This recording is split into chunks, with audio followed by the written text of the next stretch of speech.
রাধে রাধে বন্ধুরা, কেমন আছো তোমরা সবাই? আশা করছি সবাই তোমরা খুব ভালো আছো, আমিও খুব ভালো আছি। আর একটা দিন বাকি, তারপরেই কিন্তু বাঙালিদের ঘরে ঘরে বাগদেবীর আরাধনা শুরু হবে। তো এই বছর তো সরস্বতী পুজো পড়েছে 2 তারিখ আর 3 তারিখ, দুদিনই আর কি পড়েছে।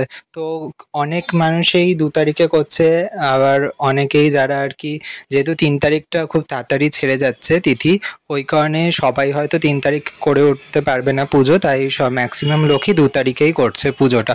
তো আমিও ঠিক সেই রকমই, আমি আর কি 3 তারিখ করার খুব ইচ্ছা ছিল সরস্বতী পুজোটা।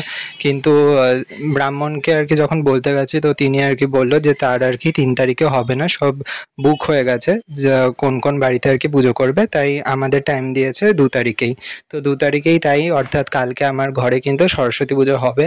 আমার কিন্তু ঠাকুর চলে এসছে অলরেডি, এবার আমার সব প্যান্ডেলের কাজকর্ম করা বাকি। প্যান্ডেল বলতে কি নিজেই টুকটাক আর কি যা ডেকোরেশন করব, প্রত্যেক বছর যেরকম ডেকোরেশন করি। আর তার আগে দেখিয়ে দিই, আজকে কিন্তু বাড়িতে এসছে, আজকে ঠিক না 2 দিন হয়ে গেছে, ছোট্ট গোপাল সোনা এসছে, তোমরা দেখতে পাচ্ছ ভিডিওতে। কমপ্লিট হয়ে গেছে, তোমরা দেখতেই পাচ্ছ। আর ভারী মিষ্টি কিন্তু লাগছে আজকে গোপাল সোনাকে।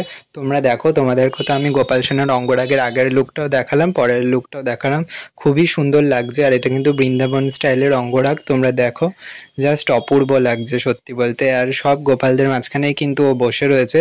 ও ও কিন্তু আর কি যখন এসেছিল, আসার পর কিন্তু ওকে একসাথে সবার সাথেই খেতে দিয়েছিলাম। তারপর দেখো আজকে যেহেতু চলে যাচ্ছে, কাল সরস্বতী পুজো বলে আজ চলে যাচ্ছে দেখো নিজের বাড়িতে, তাই আবার নিজের সোয়েটারটা পরিয়ে দিলাম। তার সাথে আমি যেহেতু এখন হোমমেড চকলেটও বানাই, তো সেই কারণে ওকে হচ্ছে গিয়ে একটা চকলেট ললিপপ দিয়েছিলাম, যেটা রসমালাই ফ্লেভারের, সেটা ভিডিওতে আর কি দেখানো হলো না আমার। আর তার সাথে দুটো আর কি লজেন্স দেওয়া হয়েছিল। আর গোপাল সোনা দেখো কত খুশি, এতদিন মানে 2 দিন ধরে ছিল যে সব গোপালদের সাথে, এবার ও নিজের বাড়ি চলে গেল। ওকে দিয়ে আসার পর কিন্তু আমি দেখো এই বাজারগুলো করে এনেছি। এগুলো সবই কিন্তু সরস্বতী পুজোর বাজার, টুকটাক অল্প কিছু আর কি বাজার করা হয়েছে, ফুল থেকে শুরু করে ফল সবজি সব অল্প অল্প করে এনেছি, কারণ সরস্বতী পুজো যেহেতু বেশি জিনিস লাগে না।